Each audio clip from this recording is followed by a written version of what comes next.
Hey everybody, welcome to week 3 of political reform. In this part of the course, gotta do it first of course. Self-quarantine count, day 32, entering month number 2 as we enter week number 3 of the course. I hope everybody's staying sane and healthy in these bizarre and uncertain times. I'm trying to do that myself, feeling a lot of the challenges. We're going through a lot of social, political, and personal challenges at this point, and that actually is kind of a segue into today's lecture, because in this part of the course for the next couple of weeks, we're going to be talking about, there's no we, there's just me and an iPhone and an empty dining room.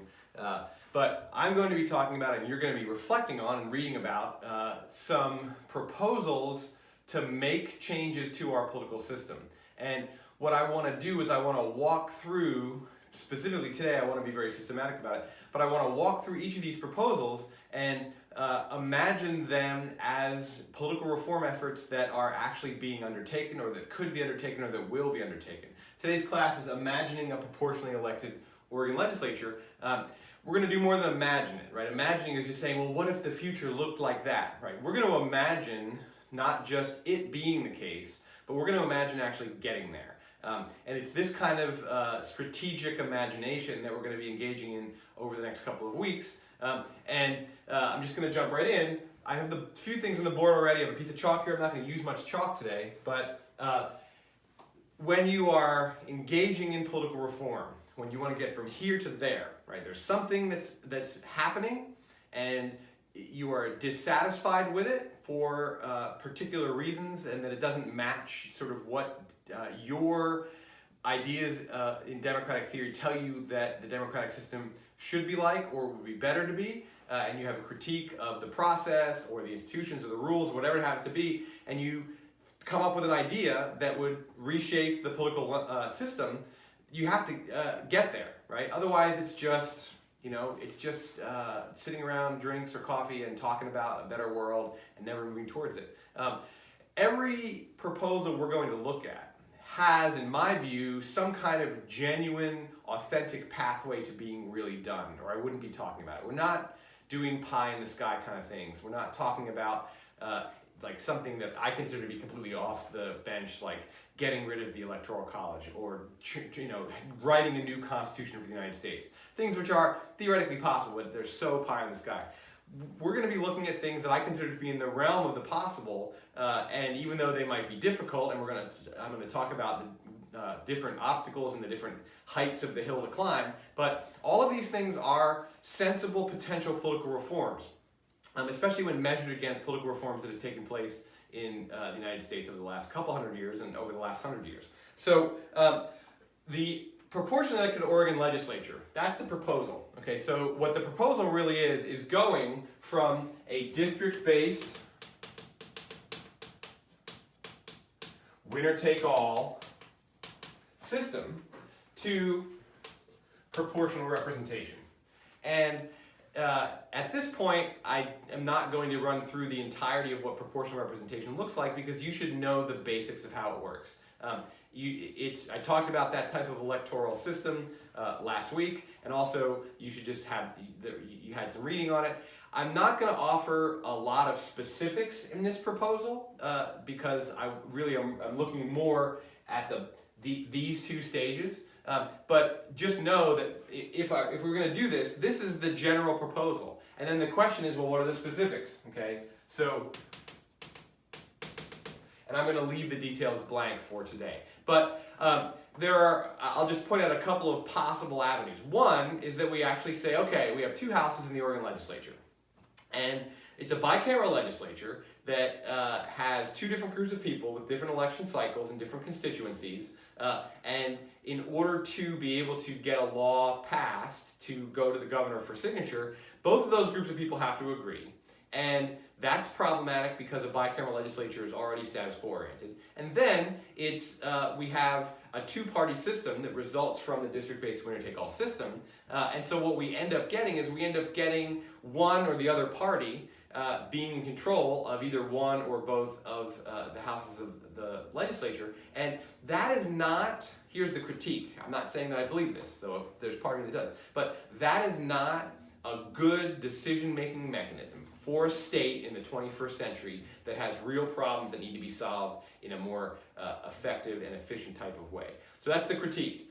The other critique is that this district-based winner-take-all system is fundamentally alienating for a lot of voters, right? If you're a Republican in a safe Democratic seat or vice versa, you're a loser. You succumb to the loser problem where you vote for somebody and they never win, and because the people you vote for never win, the people who win don't think of you as important to their electoral base. If you're not a swing voter, swing voters aren't losers, swing voters are the real winners in this particular system. If you're not a swing voter, or you're not actually being represented by the winning side, then you are not fully disenfranchised, but you are in a big way functionally disenfranchised. So, two critiques, and one thing I want to point out is that down here at the messaging and argument, one of the things that we're going to be looking at is what is the theoretical critique, okay, and that's part of the argument.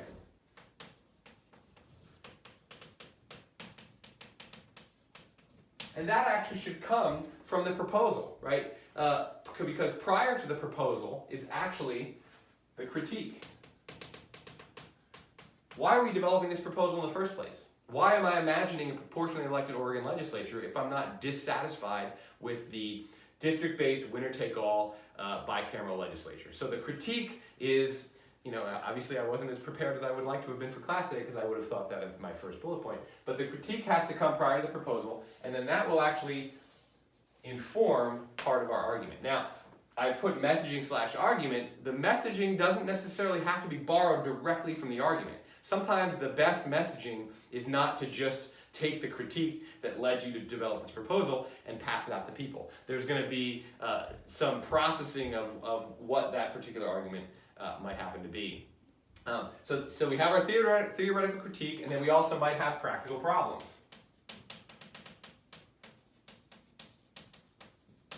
Those are going to be two of the components of your argument. And in this particular case, I have a theoretical critique that this is not a good democratic system.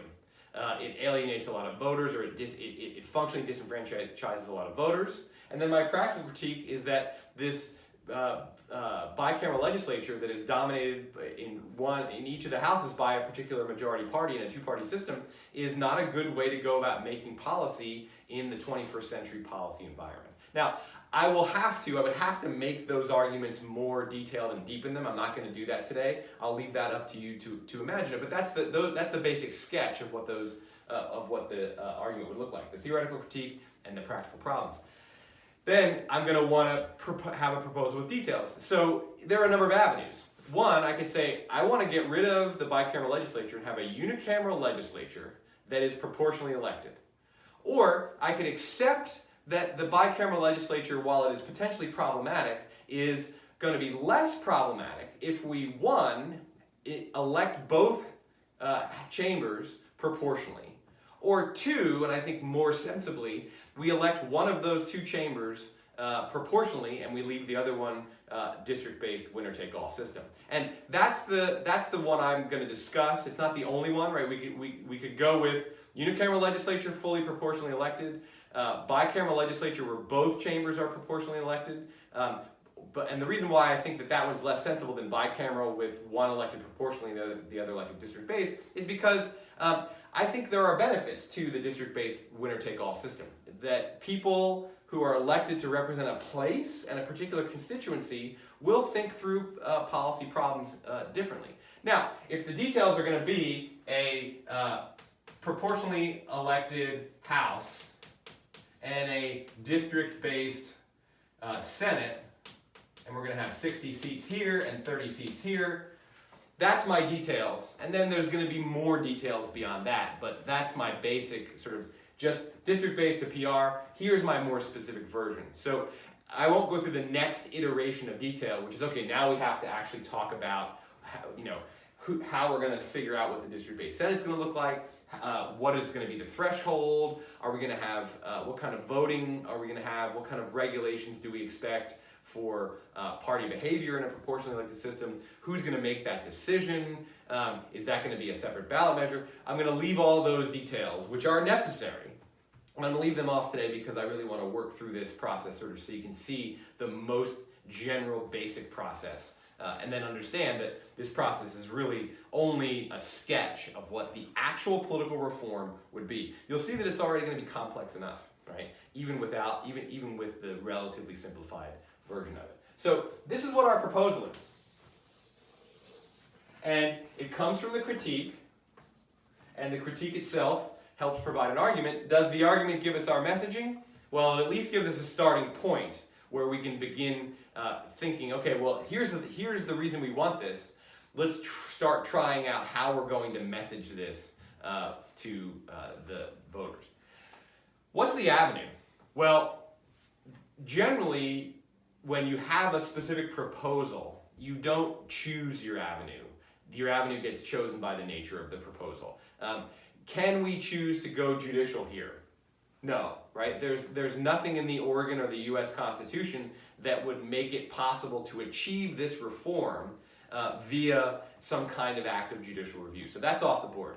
Statutory is also off the board because the reason we have the Oregon legislature as a bicameral district-based House and district-based Senate is because of the Oregon Constitution, not because of statute. So we're looking to change the electoral system in a more fundamental way than statutory change would allow us. So clearly we have to go constitutional.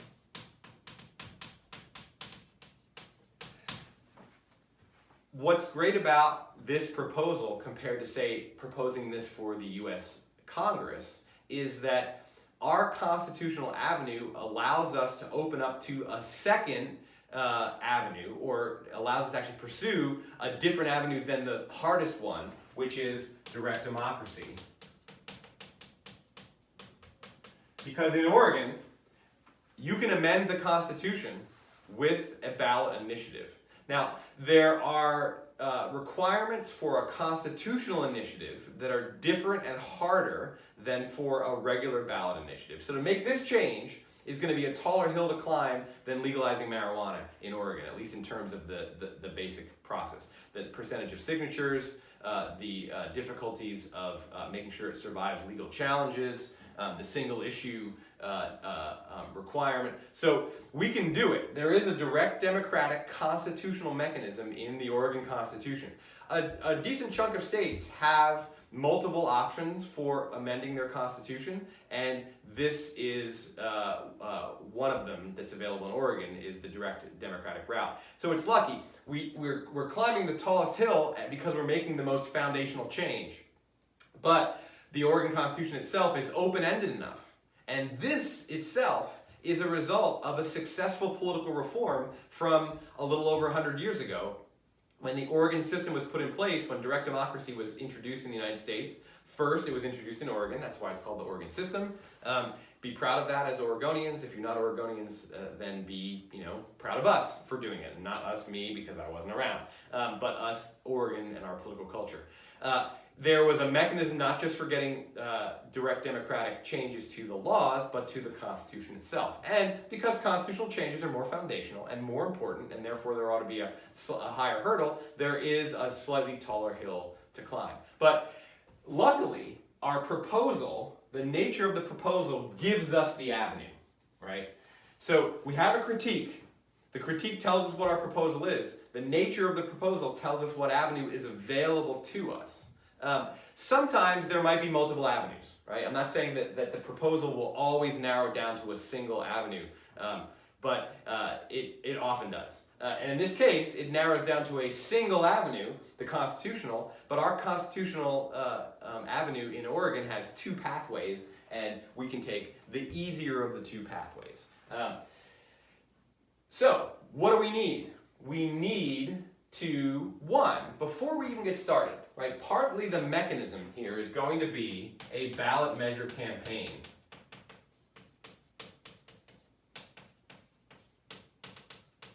Right. The avenue itself is going to tell us what the mechanism is going to be. If we're going to do direct democratic constitutional change, we need a ballot measure, And we know that that ballot measure campaign is going to have to gather a certain percentage of signatures, and it's going to have to adhere to a certain set of legal requirements. Okay, and again, I don't want to messy the board too much, but just know that the mechanism, everything I point out today will be slightly or incredibly more complex in the real world. But one of the things is when you're doing a ballot measure campaign to change the Constitution, you're going to have to get signatures, and you're going to have to withstand legal challenges and go through legal hurdles and work with the Secretary of State's office on all the things that are required to get a ballot measure campaign. Prior to the mechanism, though, prior to even having a ballot measure campaign, and the reason why I put it second here, even though I've talked about it first, is that when you have any political reform, once you've specified what it is, right? This is the specification stage here. In order to be able to then put it into action, you need a coalition, and you need a coalition first. You don't start with the mechanism. You don't jump right in. I mean, you can, right? It's allowed. There's no rule against it. But I'm talking about what it will take to actually take a proposal that you have first in your brain, and you could be you as an individual, or you could be you as a group of people who actually all have the same critique and the problems they point out. You have something in your brain, and you don't want to immediately jump from here's my idea to let's put together a ballot measure, right? First, you have to specify the details, figure out what the avenue is, look at what the mechanism is going to be, but in order to have the highest chance for success, the thing that you're going to want to do first is build a coalition. And the reason why you're going to want to build the coalition is because, one, it's going to make it easier to actually put together a ballot measure campaign if you have a lot of supporters already. If you decide, well, we're going to put together our organization, we're going to give it a name, we're going to get an office, we're going to write the ballot measure, and then we're going to seek the coalition, a couple of things could happen. One, either a lot of people who are potentially in your coalition will be dissatisfied. They'll be like, no, I don't like that. Another thing could be that they could say, oh yeah, we will join your campaign, but it has to change in this direction. In order to win our support and our energy and our resources and our name, you're going to have to do things differently. And this is where, with the coalition, you want to reach out to potentially supportive groups. Outreach to potential supporters. The more broad-based your coalition, the more likely you are to have success. One of the things that is problematic for a lot of political reform movements is that there's a reluctance to be broad-based. There's a natural inclination, psychologically and politically, to stick with the people who are closest to you, who are most like you, who are ideologically aligned, who you're already familiar with, who possibly you've worked with on other political reforms or other types of reforms, like groups that you've worked with on healthcare reform or education reform or some kind of advocacy. It's going to be natural to flock to them. And also, if you are, let's say you're coming at this, you're a progressive group, you're going to be drawn to, and you'll have already connections with progressive groups. So it's going to be natural to want to build your coalition around like-minded groups or groups that are the most similar. That is an inclination that successful political reformers know how to resist. It doesn't mean just because you shoot for a broad coalition that you're going to get a broad coalition. But it's a great first step because, one, you could actually build a broader coalition, which is going to mean you're going to have more endorsers, more resources, more voices to the community, more automatic supporters who come to you through these endorsers. It also potentially means that you're going to have a better idea because what you don't necessarily know back here when you're putting your proposal together is this the best idea? You think it's the best idea, but you have your limited perspective. No matter how much reading you've done, no matter how much thought you've done, no matter how much you and your group have talked about this idea, it may just be that when you start to build your potential supporters and you see people like, yeah, I like that concept, but I can't really get on board with let's say that I had gone with a unicameral proportionally elected system as my first one. I could see a potential supporter saying, That's too radical of a change. I see what you're saying about a fully district-based winner-take-all system, but it's too big of a step, and it's too scary, and also it's too likely to fail if it's too radical of a change. So my group, me as a leader of this group, and we, the board, whatever, we could be on board with a different proposal that is less radical and more incremental.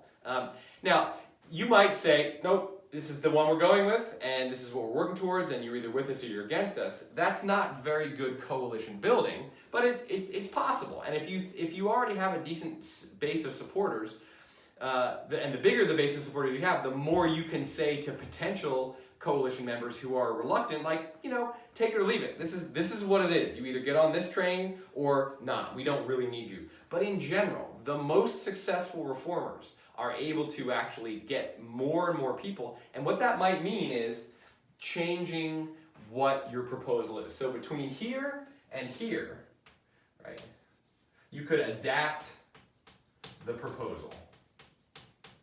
And part of the reason why you don't want to skip right ahead to setting up a campaign is, yeah, you don't want to alienate people because you're like, here's our ballot measure, you're going to support it? And be like, yeah, no, there's like, I like the concept, but I just can't get to yes on that particular thing. That's going to be a loss. Putting the coalition together is going to give you a lot of different perspectives. And in the end, you might actually say, like, you have this radical idea, like, we have to get rid of the bicameral legislature, and we have to get rid of district-based winner-take-all system. So I want a unicameral Oregon legislature that's proportionally elected. That's the thing. Like, that's what my critique tells me. I'm looking at both problems because it's the bicameral nature and it's the district-based winner-take-all nature. Let's just get rid of that all. You're hell-bent on that. And you're like, we have a pretty decent mechanism, direct democracy. It's a relatively low hurdle to get over for a constitutional change. So let's go.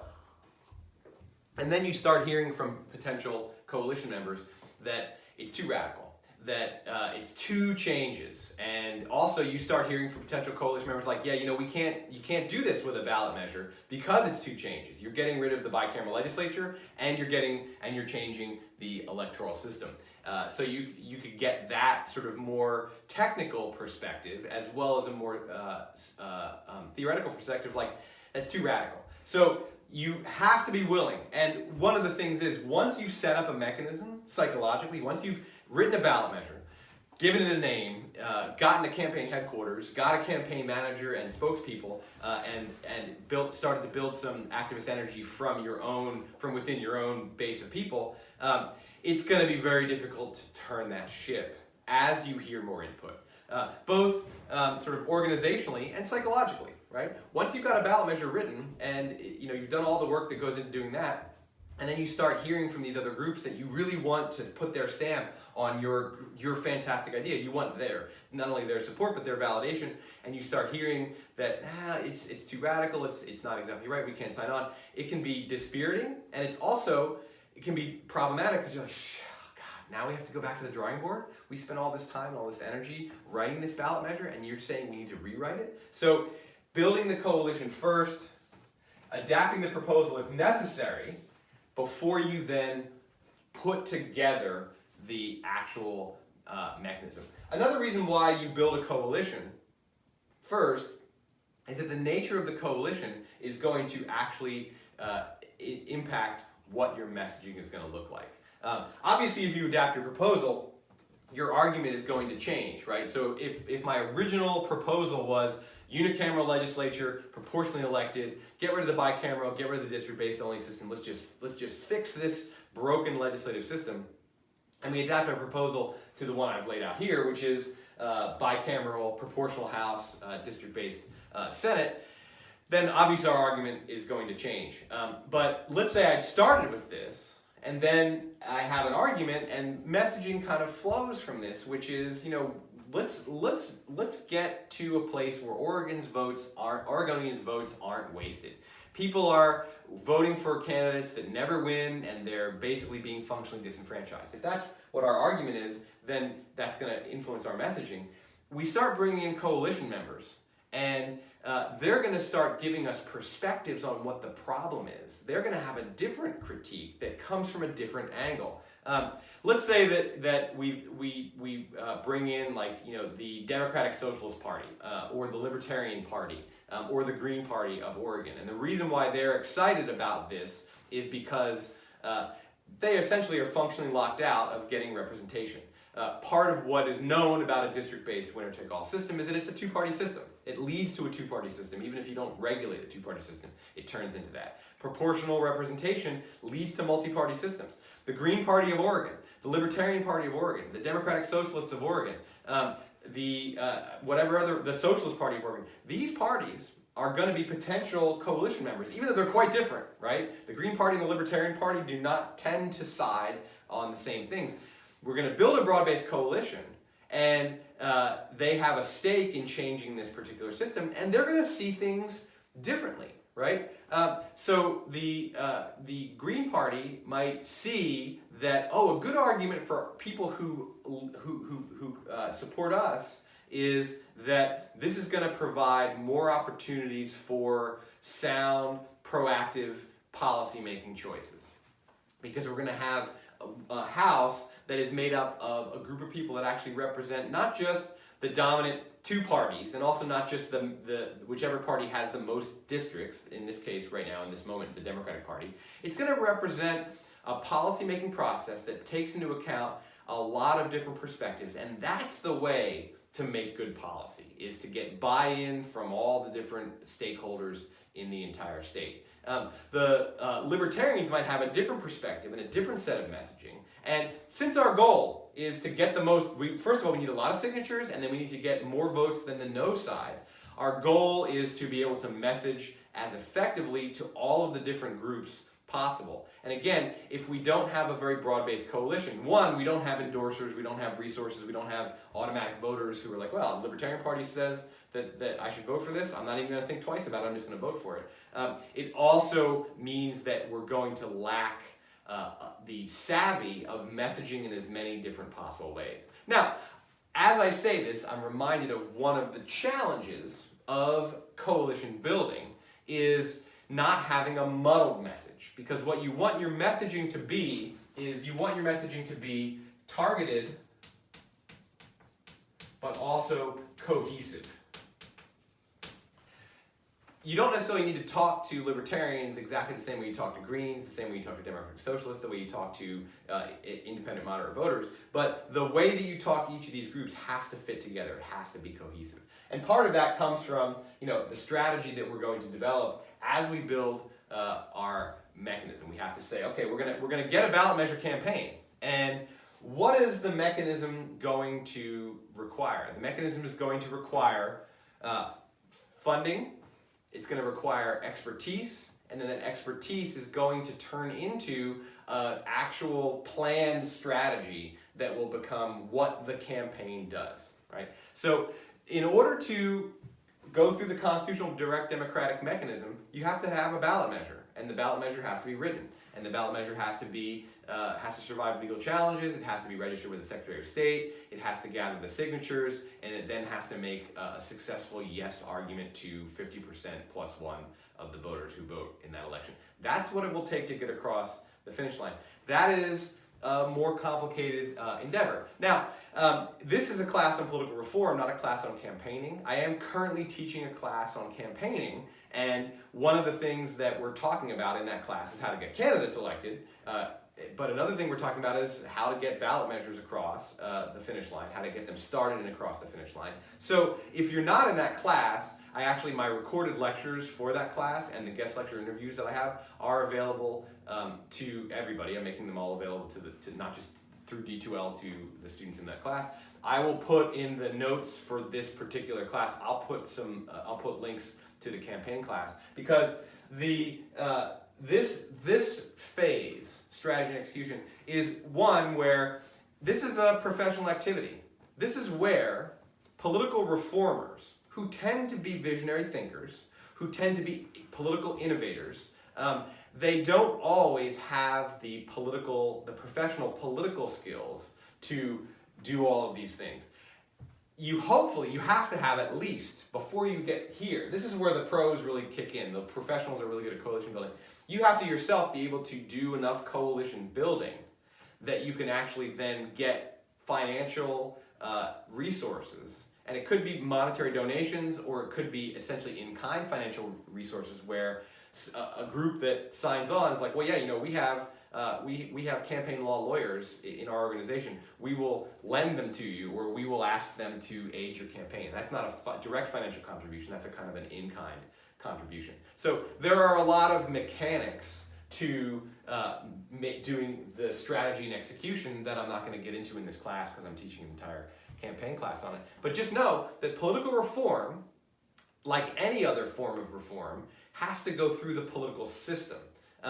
It therefore requires standard political skills and strategies, though it's also harder than doing other kinds of reform, because when you're actually using the system to change the system, there's a even more built-in inertia, right? There are going to be people who actually just, even if they think this is a good idea, they're afraid of change. And when you're talking about regular policy, healthcare, education, environment, tax policy, whatever it might be, land use, it's known that, okay, it's hard to make a change, and once you make a change, it's hard to change back, but the statutory mechanism is not so big of a deal. You can put something forward, see how it works, and if it doesn't work, you can adapt it, or you can repeal it. So people are going to be a little more, a little less risk averse and a little more risk friendly.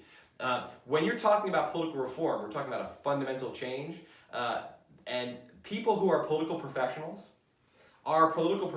within a political system. And so all of their skills, attitudes, connections, habits are all built on that system, and you're asking those political professionals to change the system that they are already successful at. And that's a pretty big ask. But that's one of the reasons why building a coalition is so important, is because the more buy-in you can get, and then also the more perspective that you can get, the more likely you are to actually persuade and lure in and compel political professionals who have a stake in the system as it exists to put themselves in a movement that actually is looking to make the system change. Now, one other thing that tends to happen when you build a broad coalition, and this is again a reason why there's a tendency away from wanting to build a broad coalition and to build a coalition of essentially very close like-minded people, is that it's almost certain that some form of adaptation is going to happen to the proposal. And as you begin to try to rope in not just groups that will support and endorse you and provide resources to your movement, but as you try to get political professionals to kick in their help, there's going to be a tendency to want to shave off the more innovative, radical, transformative edges of the proposal, and that can really hurt, right? Like, let's go back. I should have started by saying we're going to go for a unicameral, PR-elected legislature for Oregon. We're going to have a radical transformation.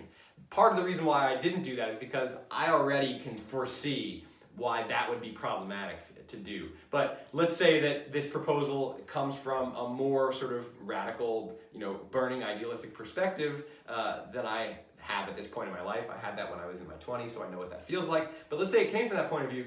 If you jump right to the mechanism and write up a ballot measure and then start to try to build a coalition and fundraise, you're going to run into this hedging, this slightly risk averse, like, no, that's too, like I said earlier, so there are going to be people who are going to say, that's too radical, that's too big of a change, it's too risky, the voters aren't going to like it, I'm a little worried about it, I love the idea, everything I've read about proportional representation tells me that it is a really good electoral system, that it overcomes a lot of the endemic problems that we have with our political, with tribalism and with political, the status quo, so I want it, but too much to ask the voters to get down with this radical thing. It's also a little too risky for me. Coalition building will almost always moderate the radicalness of a proposal. Unless the proposal already starts off really, like you're the kind of thinker who's like, okay, I'm gonna build my initial proposal so that it already automatically reaches out to the broadest based coalition. And in fact, there are proposals that are like that from groups that are moderate reformers, right? That can sound a little bit oxymoronic, but it's like saying moderate revolutionary. That's oxymoronic. A moderate reformer, it's not oxymoronic so much as it technically anyway, so much as just it does sound a little wimpy. But political reform sometimes works when it's asking for a radical change, but more often works when it's asking for a slightly less than radical change.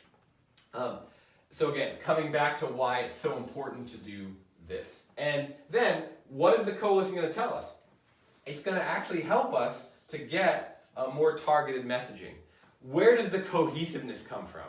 The cohesiveness comes from the fact that even when you have a broad coalition of groups that often don't get along with each other on policy issues, but are all for good reasons behind this particular political reform. And political reform is actually great because it is the kind of place where you can get people who normally are on different sides of policy issues to be on the same side of political reform issues, right? You don't have to have a particular ideological orientation to be against district-based winner-take-all electoral systems. You could come from a variety of different perspectives and think proportional representation is a good thing.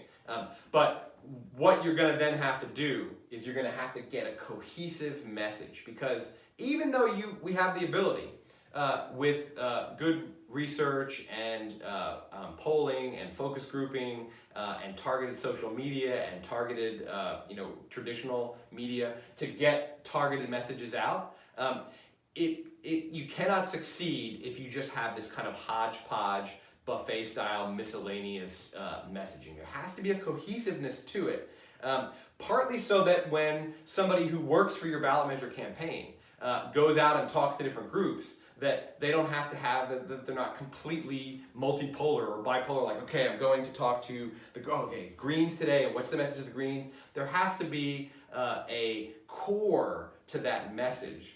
Otherwise, there's going to be confusion. You're going to be stepping on yourself. You're going to be giving out wrong talking points, and it's going to create a lot of confusion. And part of the thing, here's the thing, why the mechanism needs to be built after this, and why the adaptation is such an important piece, and you have to have good quality, targeted, yet cohesive messaging as well, is that a political reform is always asking the voters, if we're using a direct democratic, or it's asking the representatives if we're using a statutory method, it's asking both the voters and the representatives if we're using a constitutional method, it's asking them to get to a yes. Sometimes when you're on in a policy battle and somebody else is proposing a change, you're on the no side. And that is a great side to be on, because no always has an advantage. It's way easier to get voters and representatives to a no than to a yes. And that's because to get a no, all you need to get is one problem with the proposal. And people will be no, one deep enough problem. It doesn't have to be one trivial problem. One deep enough problem that people are like, yeah, I don't particularly like that one, right? Ohio recently had a marijuana legalization ballot measure that was broadly supported, and yet it lost because the actual ballot measure contained provisions that were essentially going to create an oligopolistic form of marijuana production in the state of Oregon. Instead of opening it up to small growers and all kinds of stuff, there were, I think, 5 or 6 different big growers that were going to be given the licenses right away. And the no's, and it could have been people who didn't like that proposal, or it could have been the people who just didn't want marijuana legalized. They focused their no messaging on that problem, and a lot of people who theoretically and abstractly were in favor of legalizing marijuana voted no on that particular kind of measure. When you have a political reform, you are always asking for a yes. And since you're always asking for a yes, you're always vulnerable to multiple no messages. The no's don't have to be cohesive. The no's can simply be targeted. There's no need to be cohesive. Now, if the no side actually can be cohesive, that actually is an even bigger advantage. But the no's don't automatically have to be cohesive. You're going to lose when you're a political reformer. That's pretty much what you have to go into this endeavor thinking. And I'm not sure how many of you that are on the other side of this camera, as I look at it, are hoping to be political reformers someday. But if you are going to lose unless you are able to do the hardest thing, which is to fundamentally transform our electoral system. And you might win, but basically just go into it knowing you're going to lose. And the reason you're going to lose is because there are so many reasons to resist the change that you're asking for. Not the least of which is this, that every political reform will have this attack which is it's untested. And the uncertainty and the fear that comes with uncertainty, and we're not just asking about a policy here, we're asking to change our democratic system. And even though you might think Americans are casual about our democratic system, we take our right to vote for granted, we don't really pay enough attention to politics, the concept of democracy is really deeply embedded in our political culture and in our individual consciousness as Americans. And when you say change the political system, you're not just saying we need a single-payer healthcare system. Asking to change the healthcare system, a lot of people are like, yeah, the healthcare system sucks. Of course I want to change it. The political system, even when you say it sucks, there's something that's more deeply scary about changing the political system. And so the no side is always going to have that particular advantage. So that is why this messaging is going to be so important. And you're not going to get the best messaging unless you already have the multiple perspectives that come from having a broad-based coalition, unless you have the sort of adapted proposal that is almost certainly, unless you're really thoughtful back here at this stage in thinking how everything happens, and even more than thoughtful. You have to be more than thoughtful, actually, to have your initial proposal be the same as your final proposal, because you have to also have the ability to imagine multiple perspectives on an issue. I can imagine what I think is the libertarian perspective on proportional representation, but and then build that concept in. But until I actually start talking to real libertarians who might be like, oh no, that's not how we think about this at all. We're on your side, but not for the reasons that you think we're on your side. And actually, we're not 100% on your side because your proposal is a little scary to us. We don't like the unicameral legislature because, as libertarians, we're worried about a too fast decision policy-making process. We want there to be we like the bicameral legislature. We dislike the fact that no libertarians can get elected. It's all either Republicans or Democrats, but we like the bicameral legislature. Like, oh, I thought libertarians were people who hated unnecessary and irrational government. I thought I already figured out what your perspective was. Sometimes you can nail someone else's perspective. You can get it right, even if you don't have their perspective at all. That is certainly possible, but it's often going to happen that you don't actually know what the perspective is. Now, if you feel like I'm sort of hitting hard on the coalition aspect, which I've now underlined 3 times, I'm about the box, I'm about to start, it's because today's class is less about the proposal itself, a proportionally elected Oregon legislature, which I have a feeling many of you watching this video, whether you're my students or whether you've stumbled into this recording through some other avenue into YouTube, if you've heard of proportional representation, you're probably just like, yes, we need it. It's about time. I can't believe that it's this hard and it's taken this long to do it. So you're probably already in favor of it. I'm hitting on the fact that when we move from democratic theory, which we talked about last week, to actually trying to make a political reform happen for real in the real world, there are theoretical steps. And there is, of course, just the general knowledge of what avenue and what is involved in that avenue, what's the signature threshold, what are the requirements, etc. But you actually then have to win. And winning in politics is fundamentally about building coalitions. A lot of people, I think no, it's about messaging. It's about persuasion. And there is some of that. And I'll double underline this, right? Messaging is definitely important. But you're not going to get, as I feel like I'm definitely being repetitive today, you're not going to get a winning message. You might get a good message. You might get a message you're super satisfied with. But you're not going to get a winning message if you haven't already built a good broad-based coalition that brings in multiple perspectives and that gives you access to a greater amount of resources that helps you build your mechanism so that you can actually then have money to pay strategists. You can have people from a variety of different groups who are there at the table, who are hammering out what the final proposal will be and what the messaging will be. One last word before I wrap up this pretty short lecture, actually, for today. As I said before, sometimes they're going to be long, sometimes short. I'm feeling this one's skewing on the short side. But the part of the thing about a broad-based coalition is that it's really beneficial. And I think I've outlined all the reasons why it's beneficial, at least the major reasons why it's beneficial. It's also, sadly, it's problematic because what you're doing is you're introducing committee thinking into this endeavor. And committees are great at certain things, and they're not great at other things. They're definitely great at multiple perspectives. They're definitely great at broadening the support that comes with a particular idea. Committees are not necessarily efficient, and they don't necessarily, usually they don't, trend towards cohesiveness. I've been in academia for a quarter century. I've been on a variety of different committees. Every committee I've ever been on has been staffed by people who are intelligent, informed, good-hearted, concerned. They have a sense of common purpose and common mission.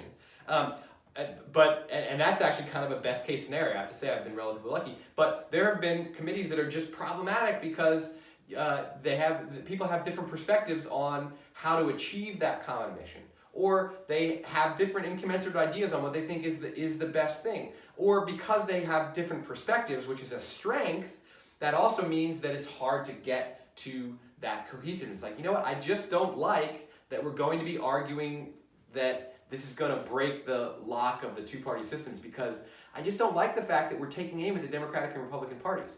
We have to take aim at the two-party system, but I have a lot of friends who are Democrats. I have a lot of friends who are Republicans, who are what you would call establishment politicians. And I don't want to come at them this hard. And I think it's dangerous to come at them this hard. And then someone else who's spent their entire life working with a third party and with being outside the two-party system, who might be like, but no, we're asking the voters to change our system so that we can get rid of the two-party system. We have to take aim at that. That has to be key to our message. Both of those people want to win. Both of those people want the same reform. Both of those people are coming at this not from some kind of mercenary power play, but from a good-hearted, well-intentioned desire to have this effort win. And they're going to see things differently. And you can smooth over those differences, or you can find a way to either compromise or find that you actually have more common ground than you have disagreement, but that takes time, right? It takes time, and also takes a lot of skill. It takes the diplomatic skills of people who are also on the committee, or who are, the person who assigned the committee, the campaign manager, or the coalition board, to have the patience, have the diplomatic skill to bring all of that stuff together. So political reform can seem very much like what it is we have a critique, something's wrong, we develop a proposal that addresses that thing that's wrong, we find our avenue and we put it to the voters, or we put it to the representatives, we put it directly to the people. But there's a lot more nuance to what it takes to win. And if you want to be pure, if you want to not compromise on your original idea, if you want to make sure that you're doing the best political reform that's available to us in democratic theory, instead of some what you'll call watered down version, you're free to do that, but you're also free to lose. You're probably going to lose anyway, honestly, even if you do this really well, especially on the first try, right? Many political reforms take multiple tries to get enacted. You're probably going to lose anyway, but if you want to stand on principle, if you want to stand on the purity of your original idea, if you want to stand on, like, I know what the right thing is here, then you really are fundamentally asking to lose. And that doesn't mean that you don't want to bring the burning passion of your original idea to this. It means that that passion has to be balanced with that notion that in order to win, I'm not saying you have to betray your principles, but you might have to soften up your principles. And when we're talking about political reform, where a lot of people who have political reform proposals, it's about principles for them. It's not about making my life better, right? I'm not going to get elected to this proportional system. I'm not going to be able to make more money or to be able to have a more comfortable life or an easier career path because of this proposal. There are certain policies out there that could do one or all of those things for me, and I'm for this. Usually when you're for a political reform, you're in it for the principle, and so it could make it that much harder. Like, if you love PR, proportional representation, you're just like, why don't we have this? Come on. It's so ridiculous that we have this antiquated system from the 18th century. But if you actually want to have that, then it's going to take some softening. That's how political reform works. And that's why, in the end, because this is maybe you could say, well, yeah, Jeff, you're just squishy soft, and that's what you're telling us. That's part of the reason why I started at I would say, a more broadly acceptable proposal of keeping the bicameral legislature and not turning both of them. We're keeping one half of the status quo, right? The Oregon Senate will remain exactly the same. We're changing only one half of the status quo. So we're taking, this is an incremental proposal. If we had started with something more radical, this step would have made, either brought us into the direction of more incremental, or forced us to face the idea that, oh God, I don't have as many supporters as I wanted, but I want to remain pure to my original vision, and now this is going to make it harder to win. And then on election night, when you lose, you might be like, oh, I regret it. I really, like, people are never going to want proportional representation now that we've botched it, right? So these are all the things that political reformers have to take into account and have to think about. Next time we're going to look at, I honestly don't know, I don't have my syllabus on me, we're going to look at another proposal for political reform, and I won't go back over this same ground. What I'm going to do as we move forward in other ones is I'm going to look more at the critique and the argument and what might be a good strategy. But here I just kind of wanted to give you the basic flow of what it takes to go from I have a problem with the political system to being able to get a yes out the other end of it. All right, well, that was a relatively short lecture. I hope that you appreciate the extra time that you get as a result of it, because it is a beautiful week. I'm looking right out my window right now, and it's beautiful and sunny, and I'm more than happy to shut off my iPhone and get out there in the sun, and I'm more than happy for you guys to be able to shut off whatever device it is that you're listening to this on or watching this on, and hopefully get out into a beautiful day and some kind of relaxation. All right, until next time, thanks for listening. Bye.